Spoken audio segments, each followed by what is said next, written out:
Muy buenas tardes a todos, a todas. Les damos la bienvenida desde este espacio del Instituto de Estudios Judiciales a esta jornada, a este encuentro sobre los aportes de la psicología forense con perspectiva de género que se ha organizado desde el Instituto a través de los consejos departamentales de Avellaneda, Lanús y Lomas de Zamora. A continuación va a tomar la palabra el doctor Diego Ramundo, auxiliar letrado de la Cámara de Apelación y Garantías en lo Penal, Sala 1, y secretario del Consejo Departamental de Lomas de Zamora. Muchas gracias, Camilo. Ante todo, bienvenidos a todos y buenas tardes. En el día de la fecha, como bien dijo Camilo, de parte del Instituto de la Corte, la charla va a ser sobre la psicología, los aportes de psicología en la cuestión forense. Y la metodología va a ser la siguiente. La doctora Vanessa Madero Zuparo, que es psicóloga del Cuerpo de Peritos y Consultores Técnicos de la Defensoría General de la Nación, entre tantos otros títulos, porque tiene un currículum muy frondoso a raíz de su esfuerzo. Luego de que ella diserte y con su anuencia, se va a abrir el espacio a preguntas y bueno, las formularemos como es de costumbre, ¿verdad? Vía chat o en su efecto oralmente, levantando la mano virtual o de otra forma que nos daremos cuenta. Por lo tanto, doctora, cuando usted guste, tiene la palabra. Bueno, muchísimas gracias.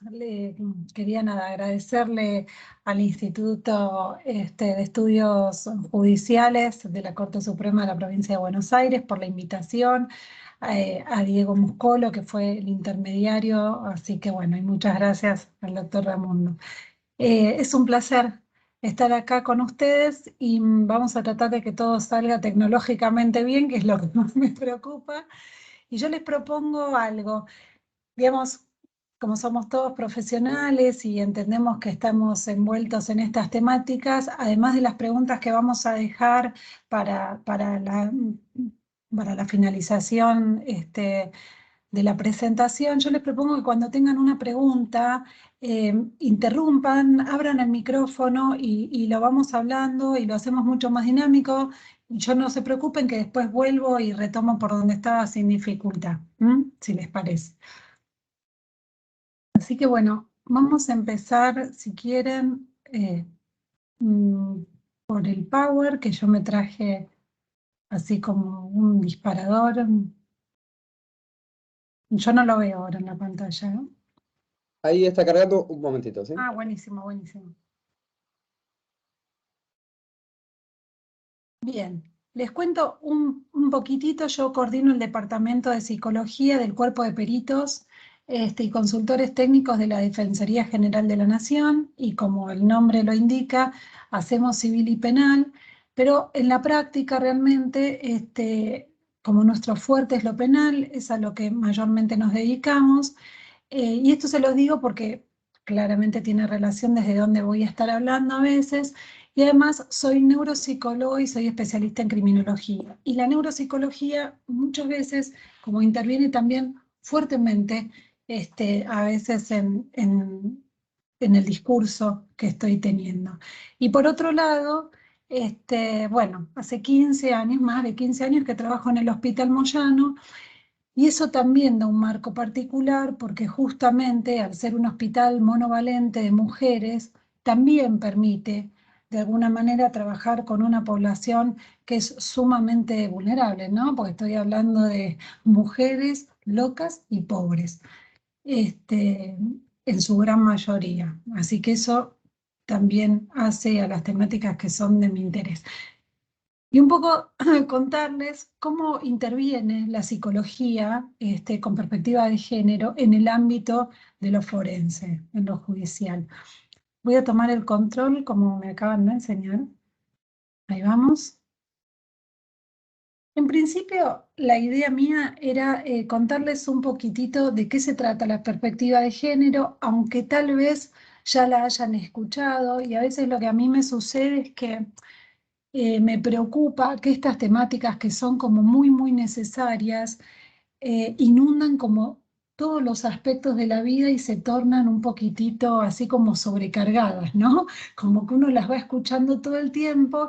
Entonces me pasa muchas veces que yo voy a ámbitos, digamos, por fuera del OPSI, ¿no? Porque yo doy clases para médicos, para psicólogos, para otras profesiones así afines, pero me pasa que cuando salgo por fuera de la salud mental, siento como un agobio de decir, ay, otra vez con la perspectiva de género. Entonces, eso me invita a veces como a pensar qué es lo que está saturando, qué es lo que uno no puede como o incorporar o hacer un poquito más de didáctica sobre esos obstáculos.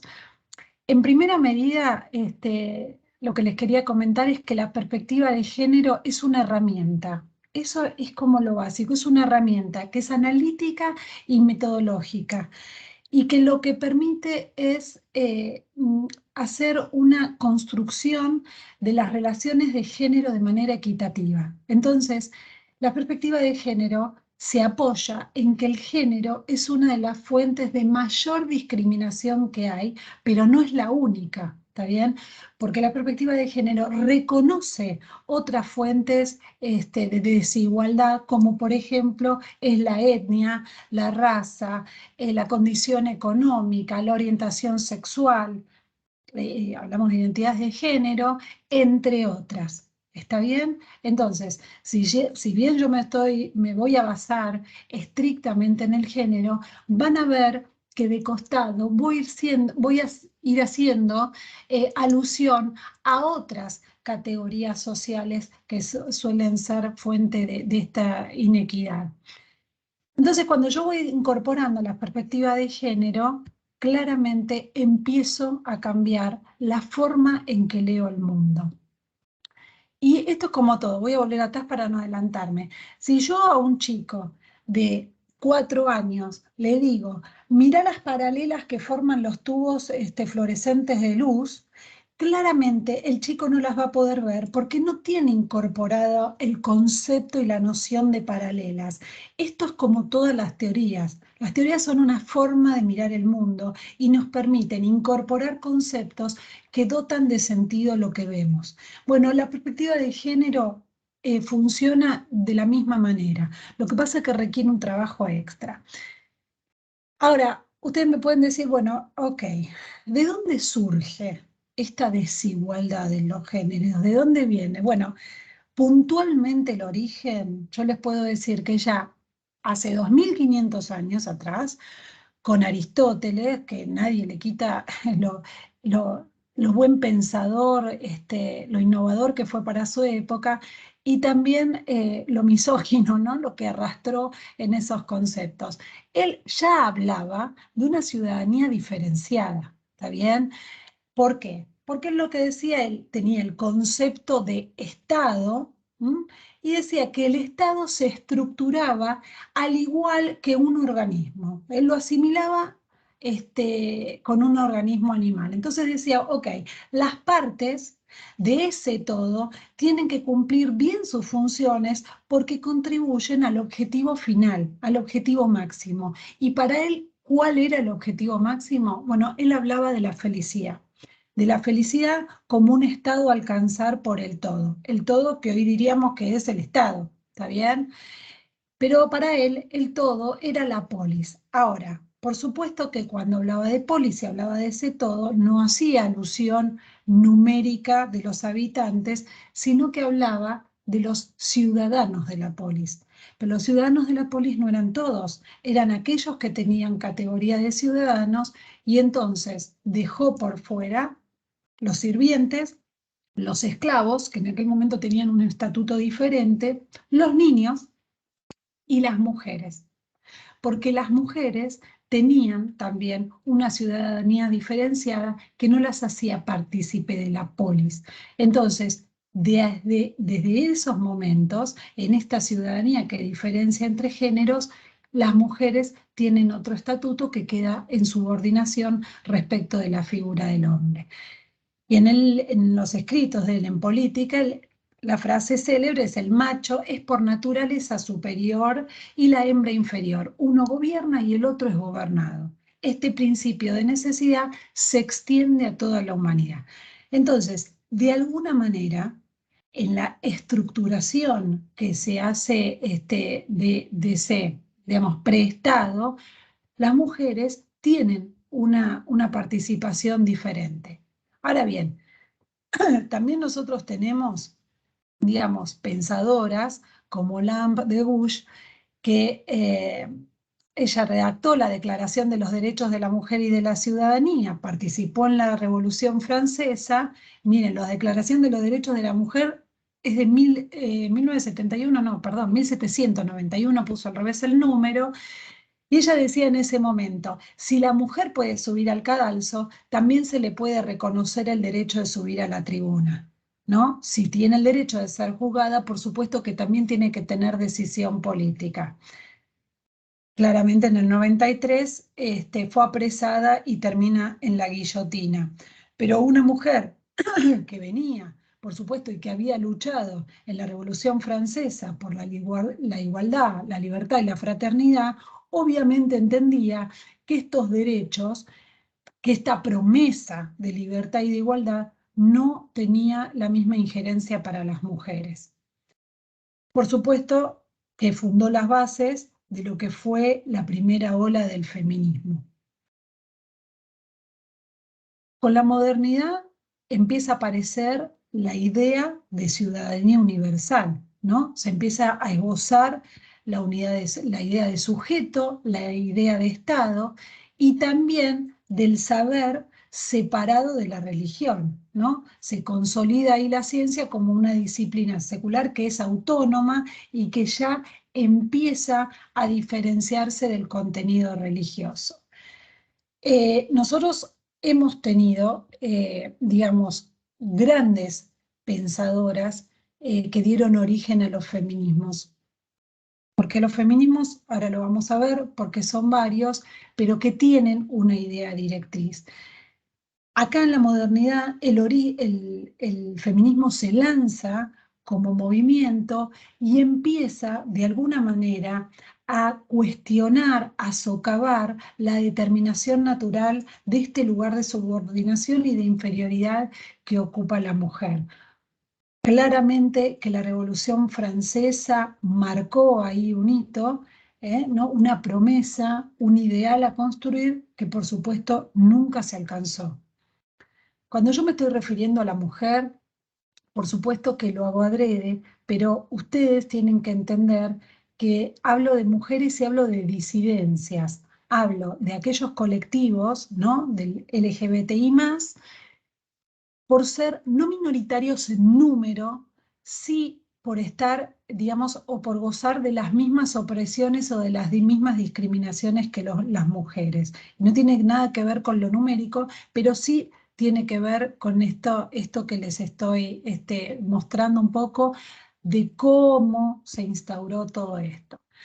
Yo les hago una pregunta. Ustedes ven la presentación en amplio, ¿no? Porque yo no, pero ustedes la ven bien, perfecto.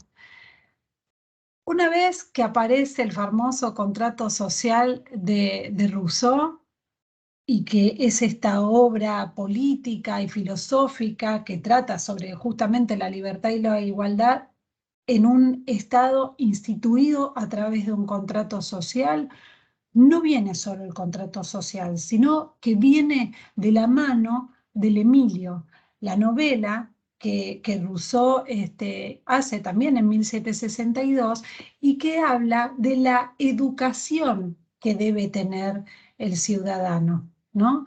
De cómo debe captar y subsumirse bajo ese contrato social. Pero el Emilio no es solo el Emilio, porque el Emilio tiene un apartado donde él habla de la Emilia. Y la Emilia es, en términos novelescos, tal como lo plantea Rousseau, ¿cuál es la función de la mujer en ese estado? En ese estado que se tiene que mover con las normas y parámetros del contrato social. Y ahí vamos a tener un rol muy importante. El problema es que el rol que vamos a tener es como facilitadora, como sociabilizadora del Emilio. Es decir, la Emilia va a criar al Emilio para que sea un buen ciudadano. Va a tener la función de introducirlo a la cultura y de educarlo para que pueda ser útil, para que pueda agradar, para que pueda hacerse amar y honrar. Todo eso en vistas de lo que va a ser el Emilio como ciudadano de ese contrato social. Entonces, Esto que ha fundado las bases de nuestras sociedades y que claramente empieza a incorporarse en el imaginario social, en el entramado social, va a tener consecuencias. Y la consecuencia que ya les puedo ir adelantando es que nosotros empezamos a pensar desde estas categorías sociales. Por eso vamos a ver que incorporar la perspectiva de género es todo un camino y todo un proceso que no es tan simple y que va a llevar tiempo, porque nosotros estamos acostumbrados a pensar desde las categorías sociales que guían nuestro pensamiento. ¿Está bien? El problema es que hay un montón de categorías sociales que han pasado a naturalizarse. Entonces, lo que nosotros decimos es que se cristalizan y desaparecen. Ya uno no se cuestiona que esos son constructos sociales y que por lo tanto se pueden deconstruir. Uno lo que empieza a pensar es que esto es así. ¿Por qué es así? Porque es naturalmente así, porque es biológicamente así y por lo tanto es irreductible. Ahora lo vamos a ver. Y también aparece en el feminismo de la segunda ola Simone de Beauvoir, ¿está bien? Que fue una filósofa, escritora, pensadora, eh, de la Sorbona, que hizo pareja con Jean-Paul Sartre, y entonces, digamos, sus ideales de libertad pudieron, digamos, compatibilizar en esa época y en esa situación de pareja que había logrado. Y Simone de Beauvoir, ¿qué va a decir? Bueno, una mujer no nace mujer, sino que se hace mujer. Y esto tiene que ver con una construcción y tiene que ver con una educación. Y Simone de Beauvoir se murió en 1985, 6 por ahí, ¿no? Y realmente ella marcó, ¿no?, con su posición filosófica y existencialista, toda una línea de pensamiento y de cuestionamiento acerca de los constructos sociales que guiaban el concepto de ser una mujer. De hecho, antes la nombrábamos a Olympe de Gouges, ¿no? 1700, y el escrito total de la Declaración de los Derechos de la Mujer y de la Ciudadanía se dieron a conocer en forma total en 1900, en 1980. Quiero decir, miren el tiempo que se conocían fragmentos, pero no había salido la totalidad de su obra. Con esto lo que les quiero decir es que el feminismo en sí viene desde hace muchísimo tiempo. Lo que pasa es que en la modernidad empieza a tener aires de movimiento social, que no es menor, ¿no? Y ahora me parece que estamos en un momento, asistimos a un momento que es bisagra. Por supuesto que con el diario del lunes somos todos Gardel, no sabemos cómo va a devenir esto, pero sí me doy cuenta que asistimos a la conmoción de ciertas estructuras de pensamiento que nos obligan no solo a callarnos cosas que hoy son políticamente incorrectas, sino que nos invitan a pensar de otro modo y a cuestionarnos de otro modo. Ustedes saben que la perspectiva de género, y claramente lo saben mejor que yo, ya no queda del lado de la buena práctica, de la moral. Hoy hay todo un marco normativo que nos compele a incluirla en nuestros ámbitos laborales, que en realidad yo les diría que tendría que ir como un criterio de vida, ¿no? De que en este mundo entramos todos y podemos contemplar la diferencia y vivir con ella. Quiero decir, llevarse bien con el que piensa igual a nosotros es muy sencillo, claramente. me parece que el gran desafío que tenemos que tener es el ejercicio de la tolerancia, ¿no? De poder convivir con aquel que no piensa como nosotros y que entendamos que el derecho que nos asiste es el mismo. Bueno, un poco esto fue lo que precursoramente estas pensadoras pusieron y discutieron sobre la mesa, y arribamos así, de esta manera, al feminismo. Ustedes saben que los feminismos son muchos, porque tenemos muchas líneas, porque tienen muchas bases, eh, porque claramente hay feminismos que son como duros, acérrimos. Eh, yo particularmente considero que todas las posturas, pero en todos los órdenes, no lo digo por el feminismo, ¿no? Lo digo en tema religioso, político. A mí me parece que todos los extremos lo único que hacen es cercenar la mirada, que cuando uno deja como por fuera la visión crítica y la posibilidad de cuestionar, ¿no? Y nos paramos en dogmas, me parece que ahí la visión se estrecha muchísimo eh, y no nos ampliamos. Los feminismos son muchos, a mí me gusta mucho la línea y sigo mucho, yo estoy, digamos, milito desde hace bastante tiempo, muchos años, a veces no con un concepto claro de qué línea seguía, que fui obteniendo en el tiempo, pero claramente la interseccionalidad de la que ya vamos a hablar en un ratito, es una línea clara para mí de ejercicio y de ejercicio en el pensar y en el actuar también. Una de las, digamos, de los denominadores comunes que une a los feminismos y que todos tienen como el mismo tronco medular es esto, ¿no? Que el feminismo es la creación de un marco interpretativo que hace visible el género como estructura de poder. Me parece que esto es importante, pensar los géneros como estructuras de poder, como tensiones que tienen un fuerte impacto, no solo en la forma de pensar, sino en la capacidad de determinación que tenemos sobre nuestra conducta. Porque ustedes saben el dicho, uno no es nada sin su contexto. Por supuesto que nosotros no tomamos decisiones por fuera de quiénes somos o del contexto que en ese momento tenemos, ¿no?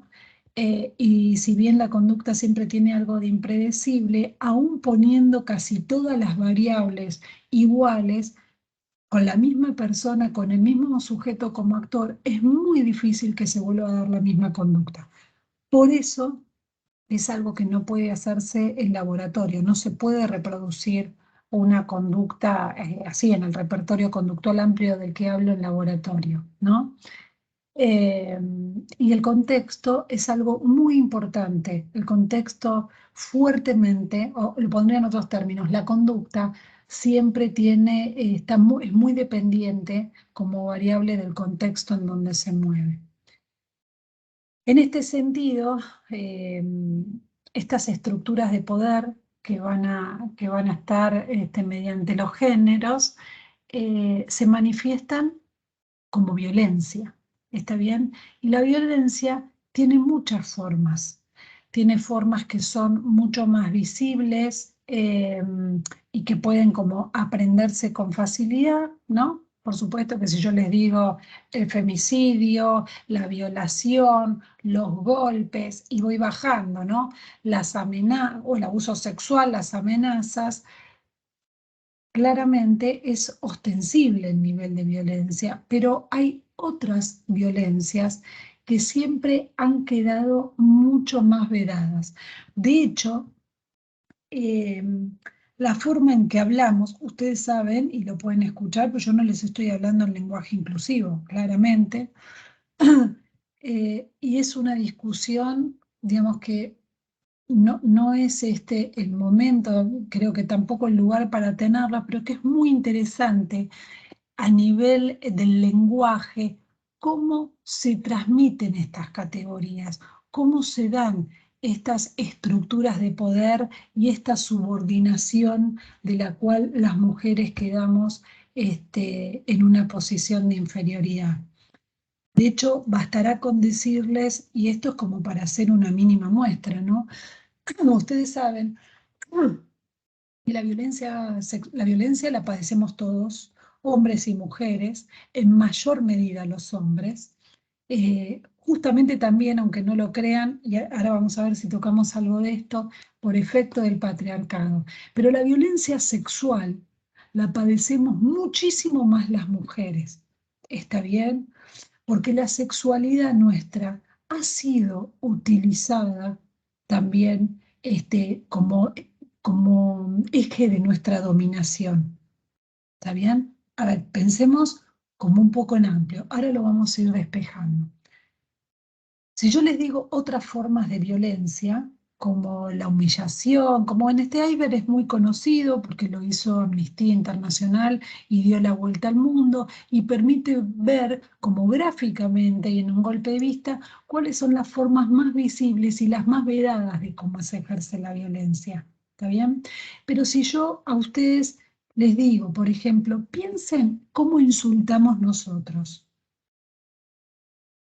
Los más agravios insultos, los agravios más grandes, los hacemos siempre, aunque no se han dirigido para nosotros, los hacemos con la imagen y la figura de una mujer en el medio. O hablando de los genitales de una mujer, o hablando de la sexualidad de una mujer. Esto está claro, no existe el insulto al revés. ¿Se entiende? Para insultar a un hombre también se pone una mujer de por medio. Y esto es muy significativo. Yo quiero entender que todo el mundo entiende de lo que estoy hablando, ¿no? Ok. Y además, cuando yo utilizo la analogía de animal y humano, ustedes fíjense que a todos los animales con los que se compara a una mujer, siempre hacen alusión peyorativamente o a atributos físicos nuestros o a nuestra sexualidad. Y no es así para el hombre. Quiero decir, cuando uno se pone a analizar el lenguaje con estas particularidades, y estoy hablando estrictamente del lenguaje de uso vulgar que hablamos nosotros, claramente se dan cuenta cómo intervienen estas estructuras, esta subordinación y esta cuestión peyorativa que se hace de lo femenino, de la mujer. Entonces el lenguaje no es menor. Y ahora vamos a ver por qué hablamos un poco del lenguaje. Discúlpenme, no tengo una tos. Ahora, cuando yo les comentaba hace un rato que la ciencia se había separado de la religión, aparecen con todo su esplendor los discursos científicos como tales, ¿no? Como fuente de conocimiento. Pero ustedes saben que la mujer no ha sido sujeto epistémico, no ha sido sujeto, sujeto capaz de producir conocimiento y tampoco ha estado como sujeto de conocimiento, como objeto de ese conocimiento. Con lo cual, los discursos científicos, y ahí hemos colaborado todas las ciencias, la mía en especial, formamos parte, sostenemos y legitimamos también discursos de esa estructura social a la que pertenecemos y reproducimos también jerarquías de género que estructuran y siguen replicando estos órdenes sociales. ¿Está bien? Entonces, el ideal de la modernidad, el ideal moderno, expulsa a la mujer de la producción de conocimiento y esto no es menor. ¿Por qué? Porque el conocimiento se va a transmitir de una sola manera. ¿Y de qué manera va a ser esa? Va a ser desde un modelo androcéntrico. ¿Por qué? Porque el conocimiento se ha generado por hombres y ha sido replicado por hombres, ha sido enseñado por hombres y han tomado el hombre como modelo de lo humano.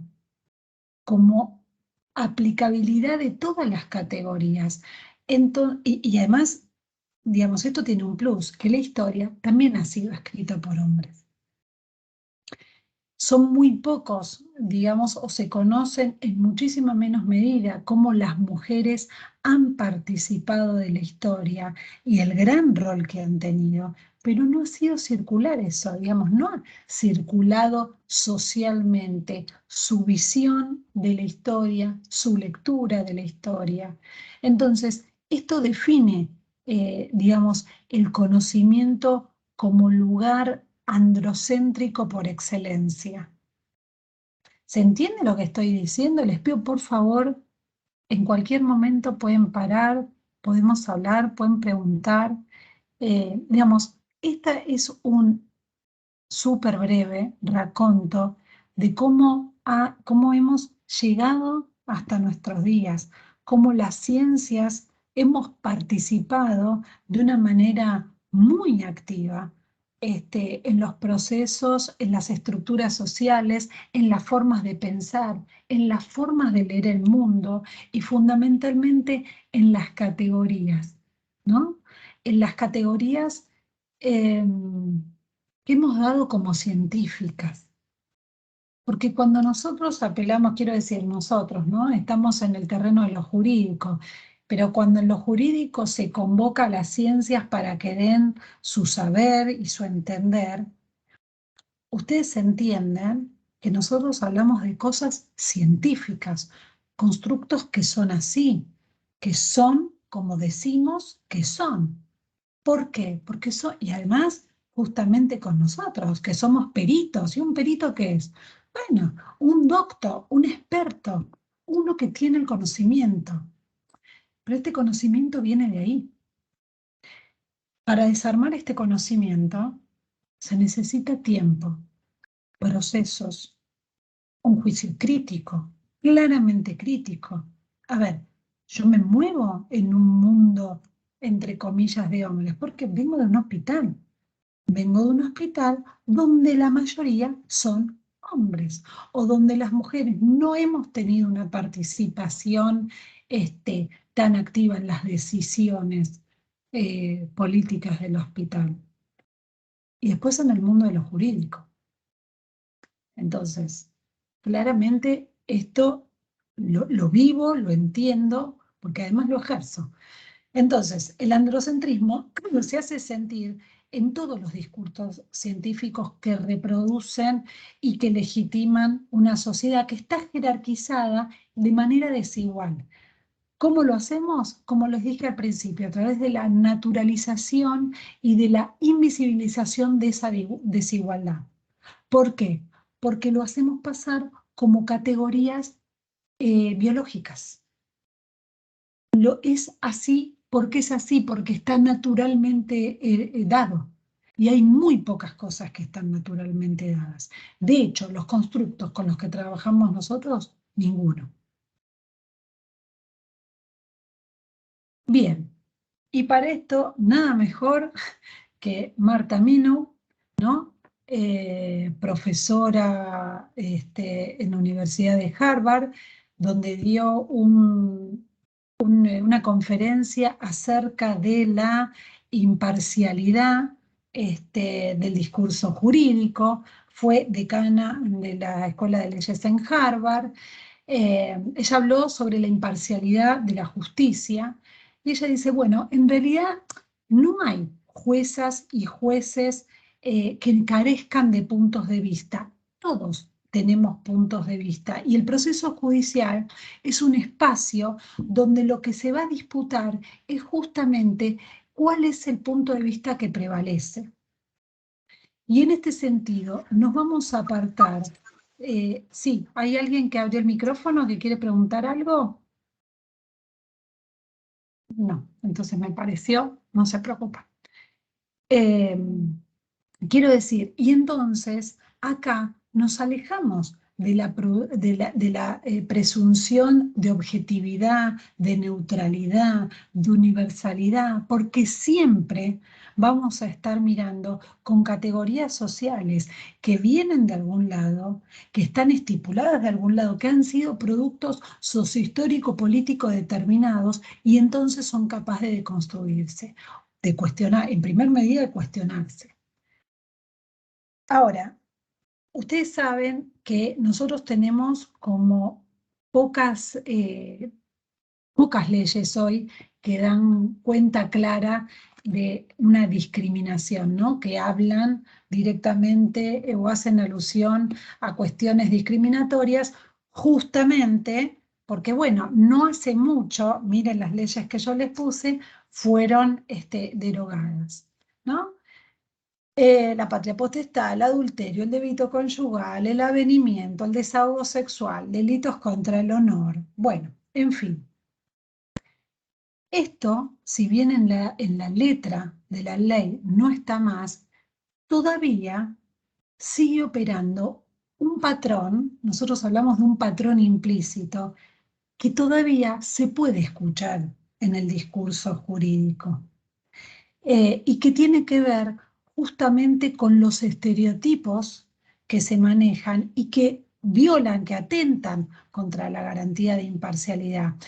Y que tenemos que tener mucho cuidado. Esto puede pasar en todos lados, no es que solo las mujeres. Yo les dije en un momento, bueno, el género es una fuente de discriminación absoluta, pero conocemos otras, ¿no? Conocemos otras categorías sociales que nos permiten ver o nos hablan de desigualdades. Desigualdades en el trato que nos da la justicia, por supuesto, y otros.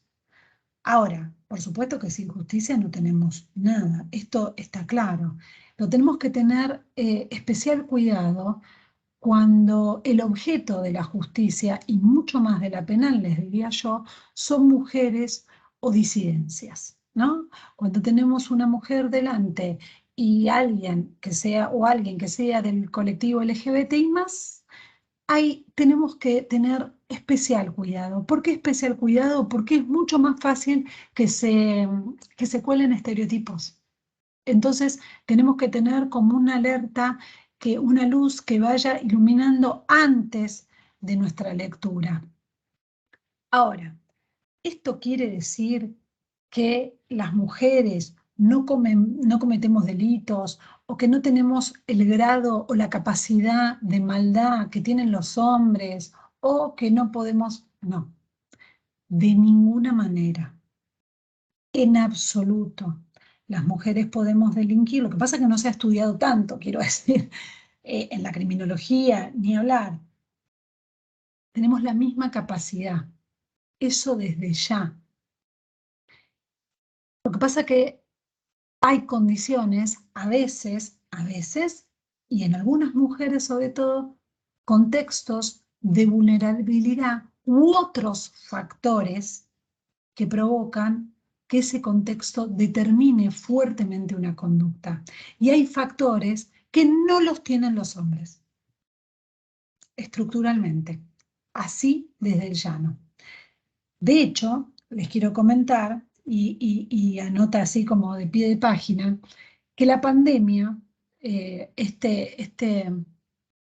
enfermedad que puso de vuelta y media a todo el mundo, vino a develar, ya se sabían, pero digamos lo vino a ver con un lente de aumento, cómo las mujeres, el rol que tuvieron las mujeres dentro de la pandemia y qué pasó en la pandemia con las mujeres, ¿no?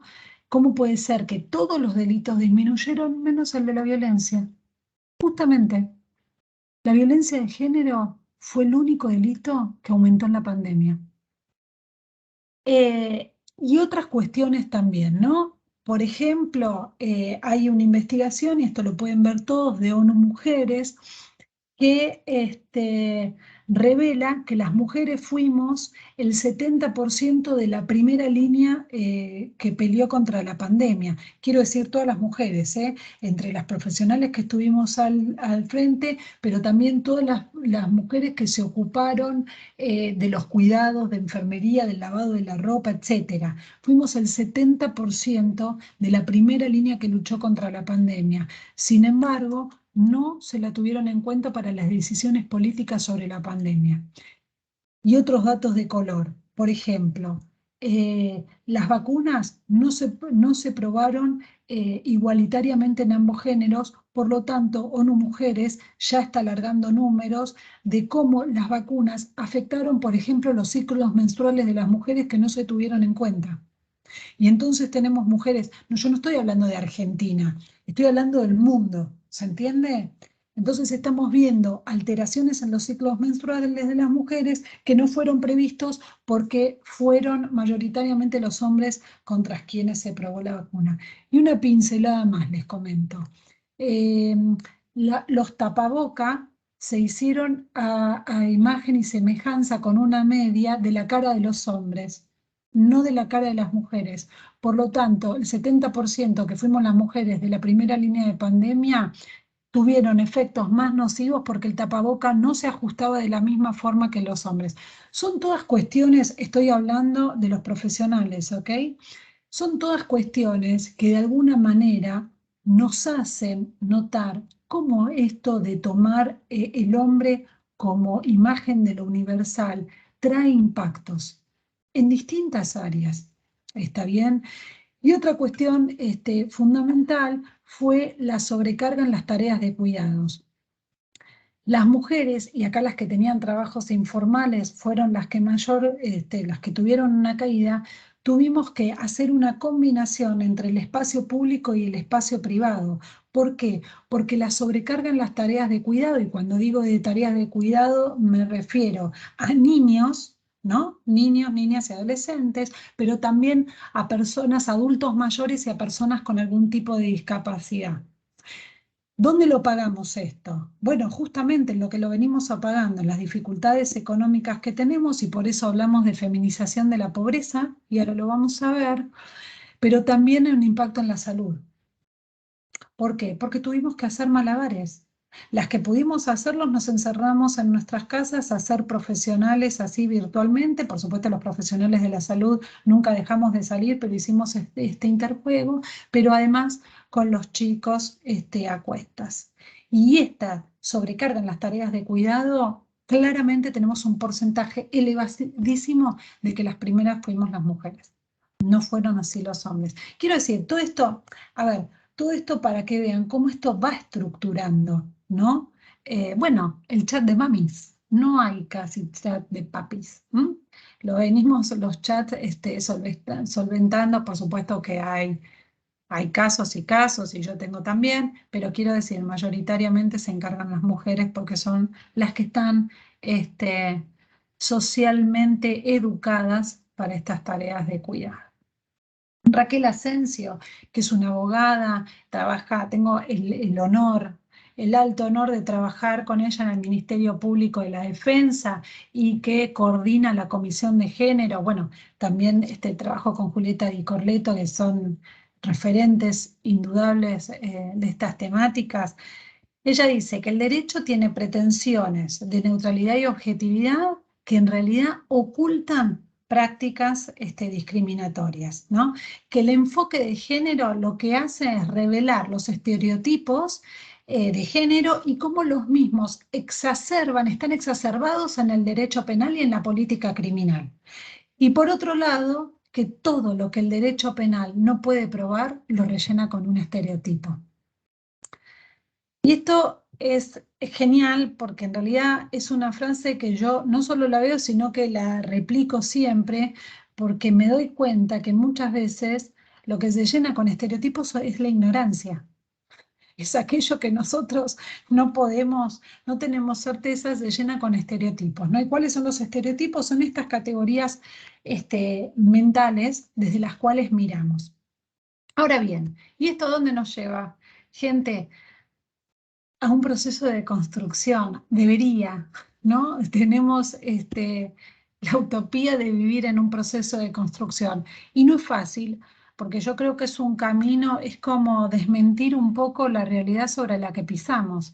Es un trabajo, es un proceso, y es un proceso que eh, yo tuve el camino inverso, ¿no? Yo lo empecé a ver en lo profesional y por supuesto que terminó conmoviendo mis estructuras más personales, las decisiones más personales, desde dónde las pensé, desde qué lugares, desde qué categorías. Es imposible hacer este proceso de construcción sin que uno se ponga en el medio también de cómo han sido sus decisiones. Quiero decir, ¿no? Todas. Esto de vivir en una familia, digamos, los grandes conceptos que sostienen la estructura social, el matrimonio, la maternidad, la monogamia. Bueno, cuando uno empieza a analizar eso, de natural no tiene nada, pero nada, nada hasta el dolor, les diría. Entonces, cuando uno dice, bueno, ok, hay decisiones que uno pueda tomar por fuera de estos constructos sociales. Quiero decir, ¿hay alguna decisión, gente, que sea realmente nuestra y que nos haga desprender por entero de los mandatos sociales? En algún momento, yo les diría, y dejo deslizar mi opinión personal, gracias a Dios está cambiando. La meta de las mujeres era ser madre, era el todo, el sumum de la vida. O sea, por eso también la que no podía ser madre naturalmente era tremendo. Esto pasó por muchas cosas, ¿eh? También la que, o sea, la que no daba la leche materna, porque la leche materna cura todo. No estoy desestimando la lactancia, quiero que se entienda. Quiero decir que se vuelven conceptos tan radicales que el que no lo puede ejecutar, bueno, se viene, es tremendo, ¿no? Es tremendo. Yo me acuerdo que decían, digo, discúlpame, ¿vos autorizás a que tu hija se le dé leche de fórmula? Porque todo un protocolo. Pero a ver, la chica tiene que comer, dale lo que sea, toma sopa, tome sopa, dale leche, no sé.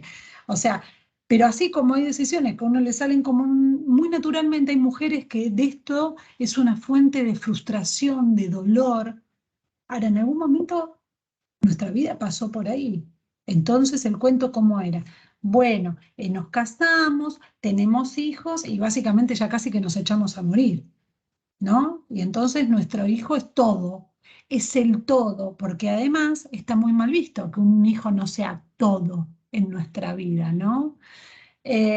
Bueno, uno de mis intereses también tiene que ver con la evaluación de autistas adultos, por supuesto que en conflicto con la ley penal, porque a mí me gusta todo esto.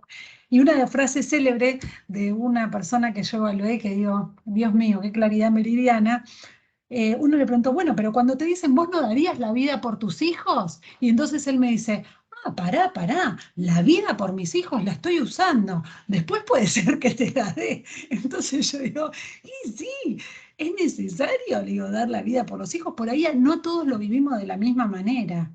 ¿Y quién dice que está, o sea, soy una desamorada entonces? Porque quiero decir, todo lo que se aparta de estas categorías es sancionable socialmente, civilmente o penalmente. Cuando uno se aparta de estos ideales de naturaleza, tiene un fuerte reproche social, no es gratuito, no es que salimos ilesas de acá. Así que el proceso de deconstrucción de estas categorías es un proceso lento y doloroso, que requiere de un fuerte ejercicio, de una fuerte visión crítica eh, y de mucha lectura también. Que gracias a Dios hay pensadores que nos dan un poco más masticadas las cosas.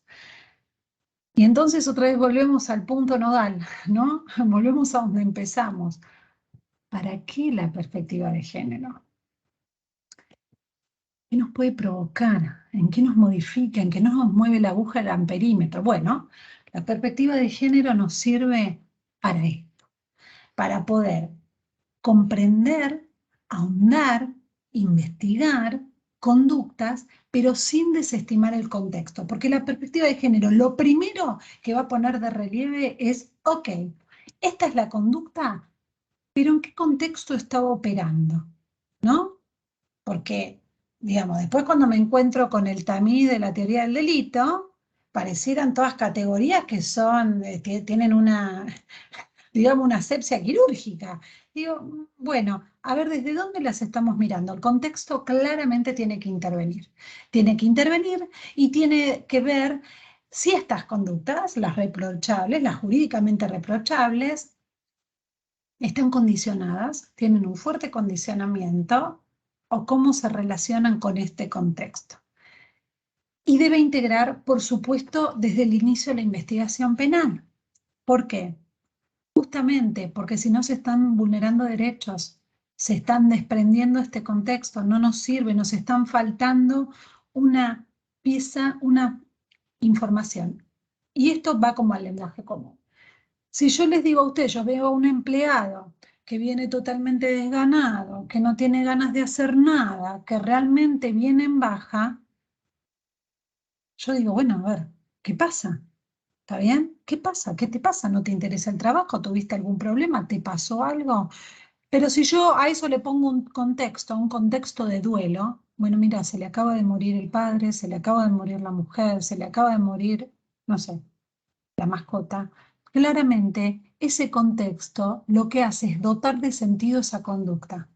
Bueno, este ejemplo, que claramente entiendo que lo entienden todos, es lo mismo que pasa con las perspectivas de género. ¿Está bien? Desde otras categorías, por supuesto, pero es más o menos lo mismo.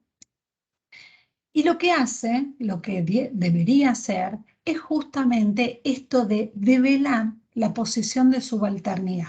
¿Cuáles son las prácticas discriminatorias o aquellos conceptos que resultan discriminatorios dentro del proceso penal? Que son miles, porque manejamos y compartimos categorías que son sociales.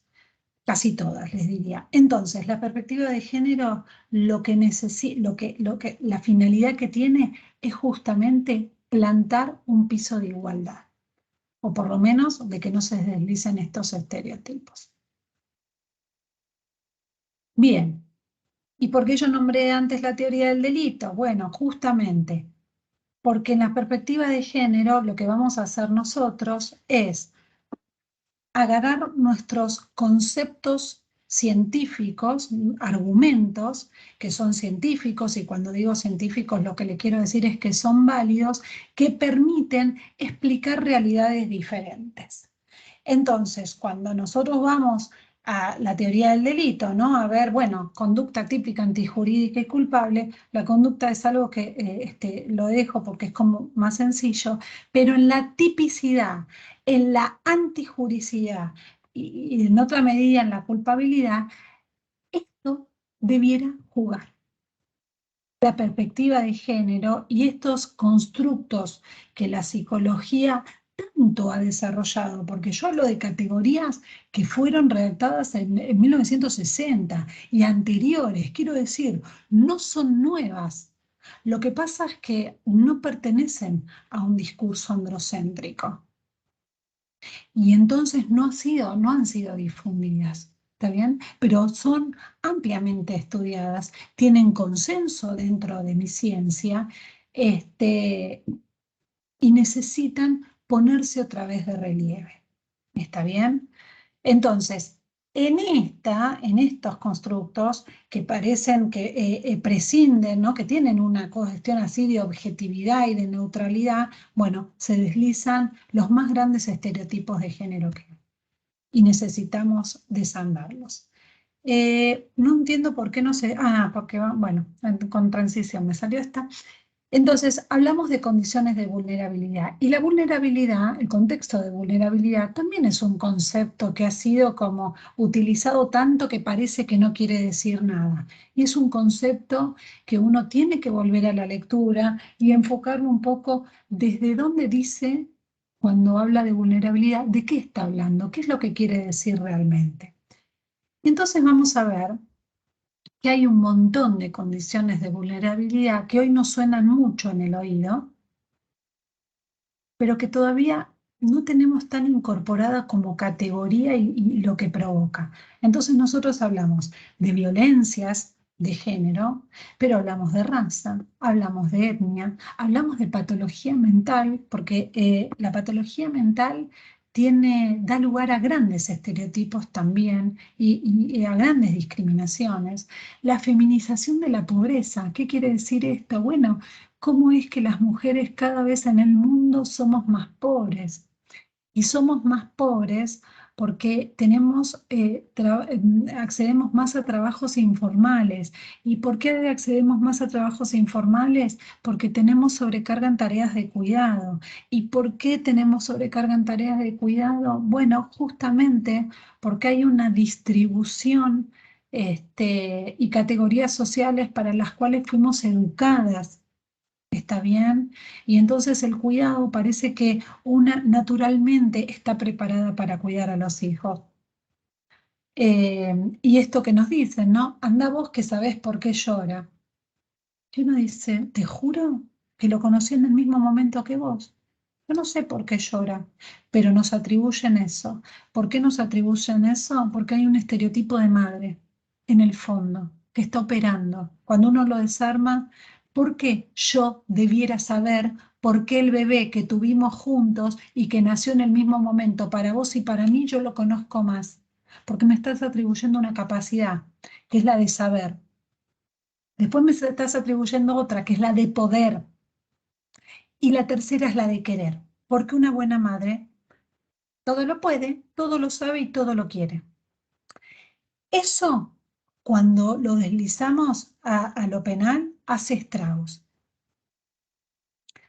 Entonces, hablamos de feminización de la pobreza, hablamos de familias monoparentales con jefatura femenina, muchas, muchísimas, porque además esto de las tareas de cuidado no se puede delegar, o se delega en otras mujeres, o se delega en adolescentes que cuidan a sus hermanos pequeños, entonces las adolescentes dejan de estudiar para cuidar a esos chicos, entonces hay menos educación y cultura.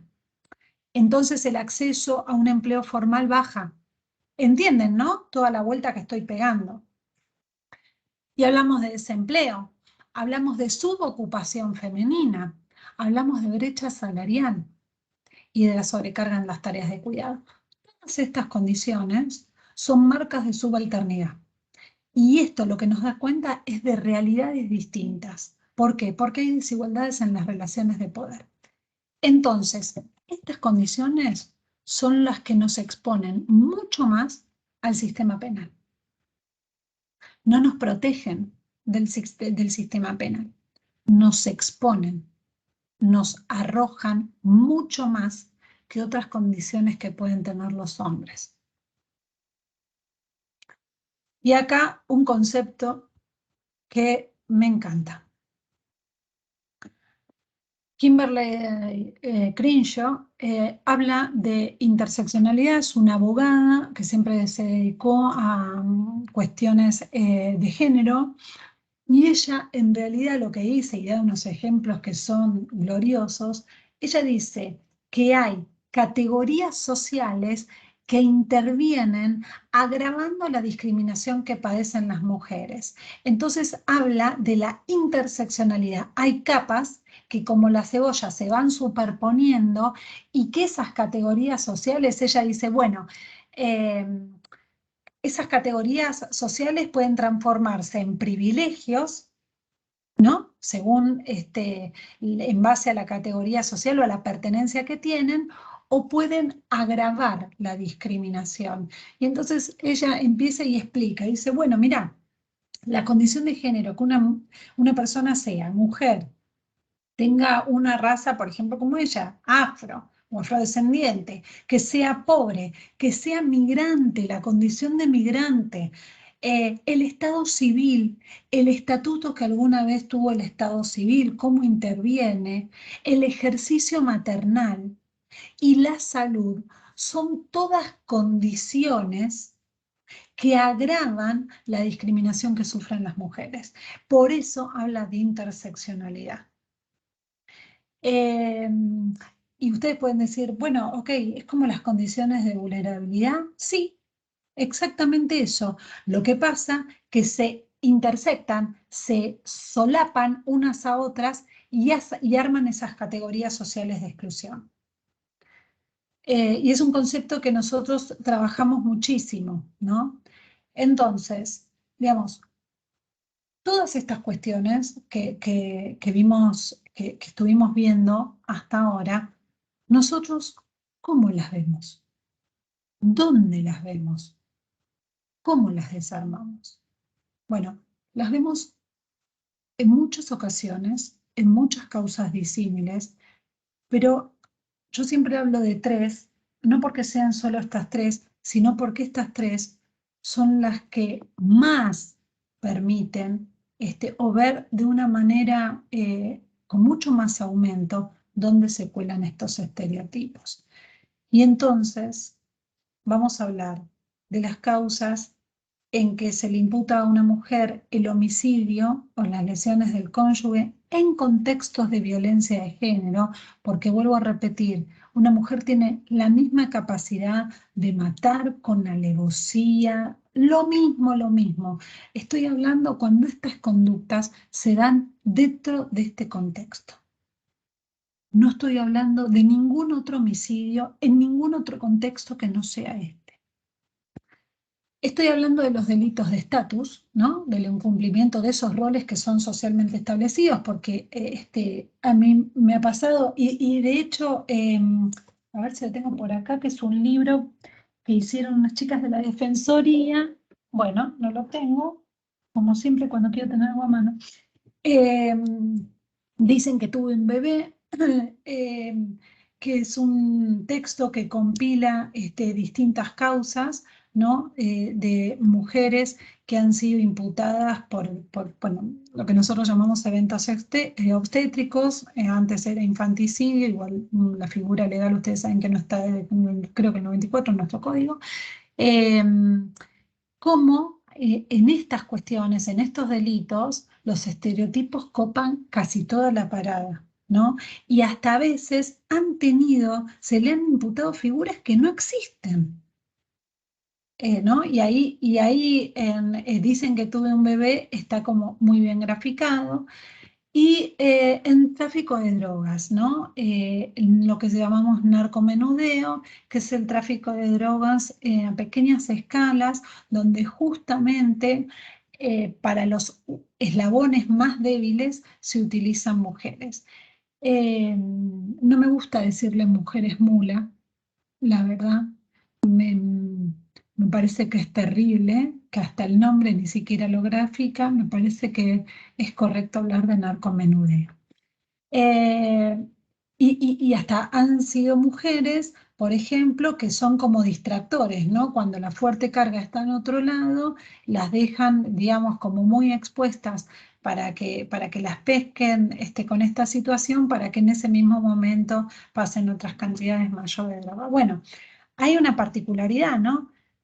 Si yo les digo que en estas tres causas hay otras, pero bueno, merecen como un punto aparte, ahora les voy a decir, si yo les digo que más del 70% de las mujeres que intervienen en estas causas son víctimas de violencia de género, yo tengo que entender que esta es una condición que algo tiene que ver en estas causas, porque si no estadísticamente no me va.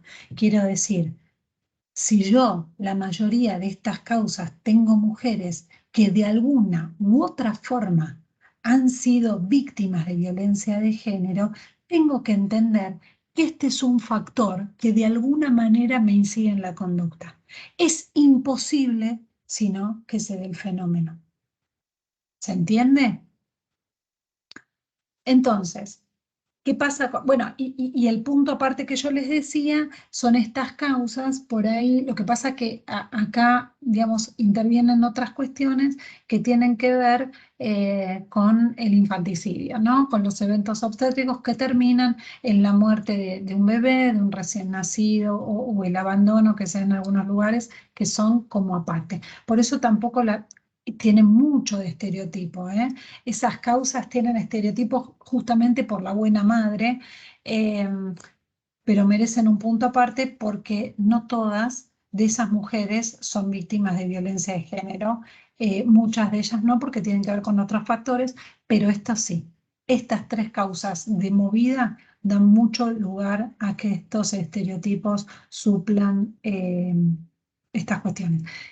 Bien, y yo, digamos, ya estamos casi sobre la hora. Yo había pensado en hablar como un poco más exhaustivamente de lo que es la legítima defensa en contextos de violencia de género, ¿no? El homicidio, lesiones del cónyuge. Por supuesto que no me va a dar el tiempo, pero sí quería decirles que en realidad yo había pensado comentarles algo, pero nada, lo podemos ver en la próxima si ustedes quieren, porque Elena Larrauri, que es una estudiosa de esta temática, y ella dice por qué en realidad en los 80 las mujeres no llegaban a beneficiarse de este eximente, ¿no? Y no se benefician, y aún hoy no se benefician. Quiero decir, ahora estamos un poquito mejor, pero no es un instituto fácil de alcanzar, porque todavía operan estos mitos de la obligación del sacrificio, la pretensión de eludir la agresión o de aceptar lesiones que sean menos gravosas, ¿no? Como lo que era el deber de garante, o buscar los medios menos lesivos para repeler el ataque.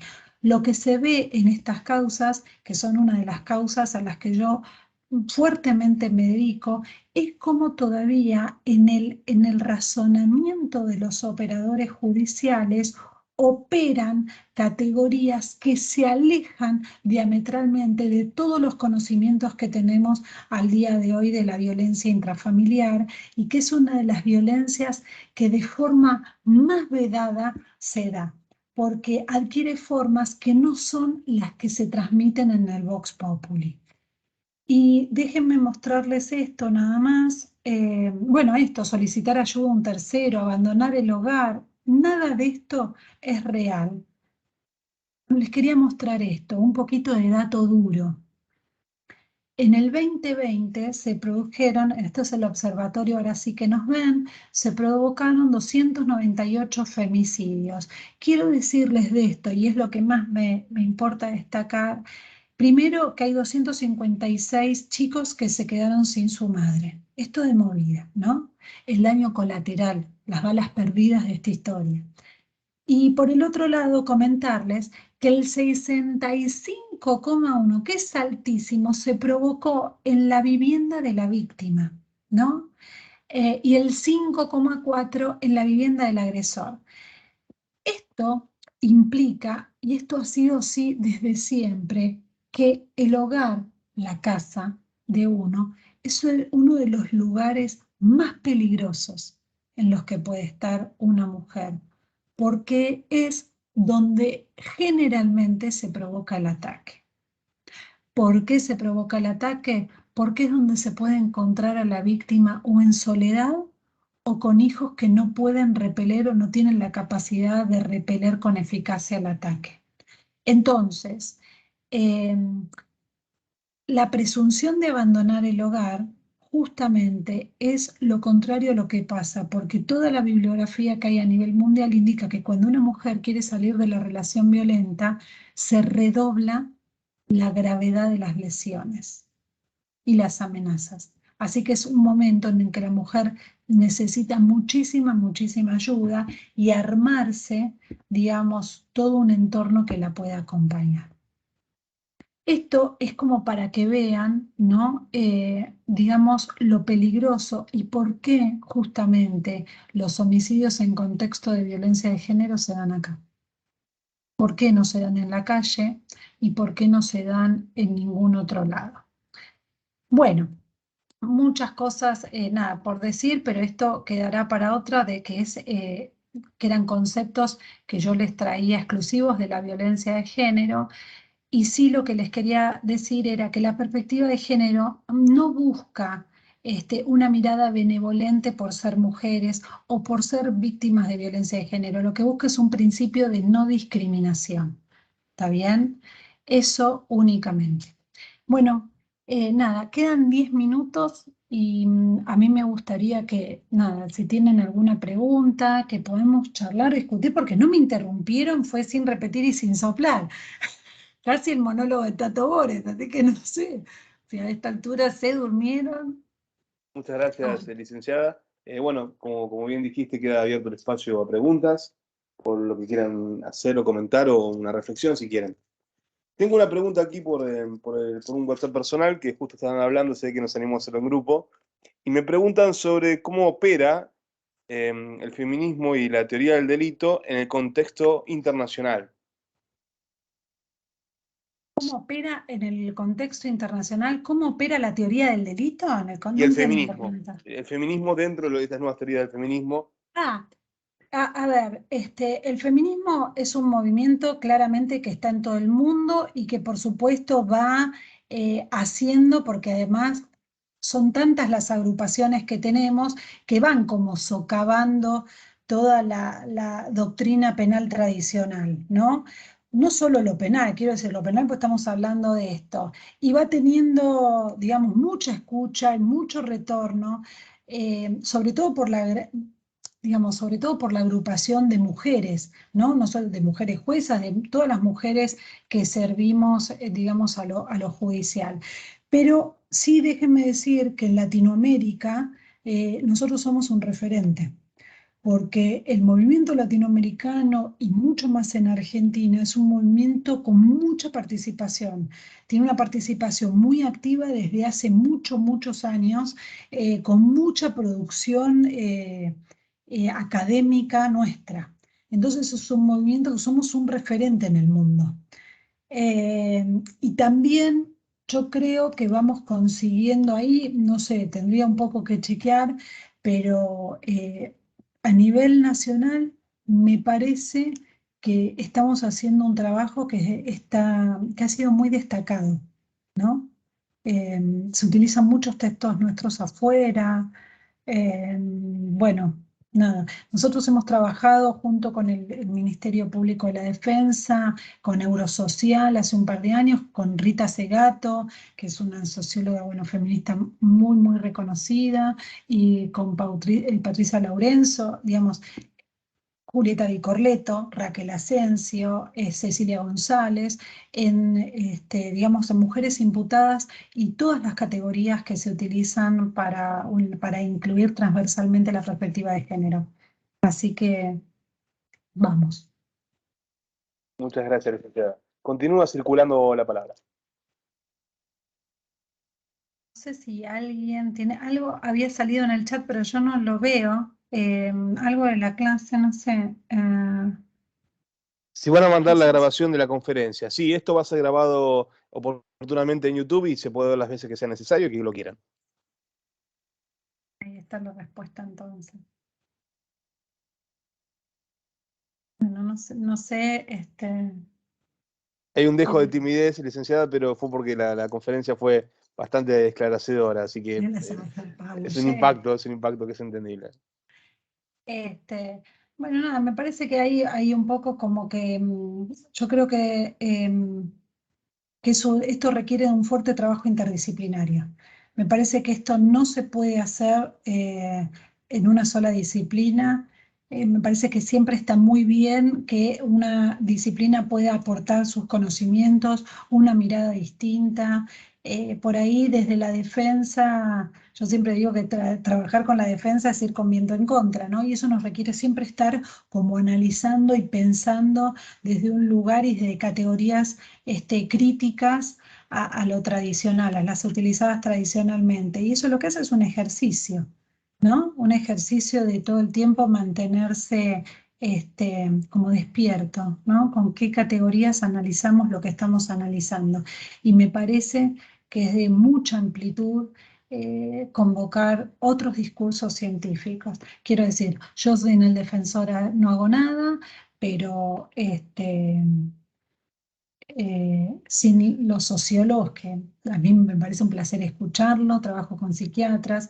Acá dice, abrí el chat, que quedó abierto, y dice, si puede reiterar los 3 atributos que se le atribuyen a las madres.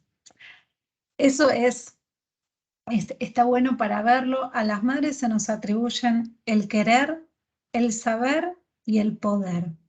Eso es una buena madre. O sea, queremos estar con nuestros hijos, damos todo, dejamos la profesión, todo. ¿Quién no daría la vida por sus hijos? Bueno, realmente cuando una dice, no, yo, ¿sabes qué? No solo no daría la vida por mis hijos, me importa tanto como mi profesión y en ningún momento quise cambiar el perfume por el olor a la leche, eso está mal visto y eso es condenable. Así que querer, saber y poder. Y cuando una no quiere, no sabe o no puede, si no sabe es una desnaturalizada. Si no quiere, algo en la cabeza está mal. Y si no puede, claramente que está en los anales del inutilismo. ¿Cómo ayudamos y explicamos la perspectiva cuando la violencia viene desde ambos? Bueno, es todo un tema. La violencia que nosotros llamamos cruzada, hay que investigarla muy, muy a fondo, porque por supuesto que existe, y la violencia que se da es a nivel simétrico, es cruzada, que es, se da dentro de la pareja de igual a igual. Muchas veces se habla de violencia cruzada cuando en realidad es una defensa del ataque, porque no es lo mismo. Yo acá quiero distinguir dos cosas que me parece que son importantes. Tengo 4 minutos en dos. Una cosa es la violencia y otra cosa es la agresividad. No son lo mismo. La agresividad tiene un fin de preservación. Es una salida que nosotros hacemos para preservar la propia integridad. Pero la violencia es el sometimiento del otro. No tiene que ver con la preservación, tiene que ver con el someter. Bueno, agresión y violencia no es lo mismo. En la violencia cruzada, fíjense si lo que no hay son conductas agresivas, que son de defensa del ataque, no de... Ahora, ¿que existe? Sí, por supuesto, existe. Bien, licenciada, ya hemos visto algunas preguntas, ha contestado con presteza y no queremos abusar de su tiempo. Desde ya muy agradecidos de parte del Instituto de Estudios Judiciales, en este caso del Consejo Departamental de Loma de Zamora. Y bueno, y los esperamos a todos el próximo encuentro, que será el 12 de septiembre, ¿verdad? A la misma hora. De septiembre y ahí vamos a hablar otro poquito de otros temas. Muchas gracias, ahí la veo a Paula. Hola Paula, te mando un beso grande. Gracias, un placer siempre escucharte, la verdad que nada, sin palabras. Muy bueno, muy bueno. Les mando un beso a todos y muchas gracias por la invitación, es un placer. A usted, licenciada. Muchas gracias.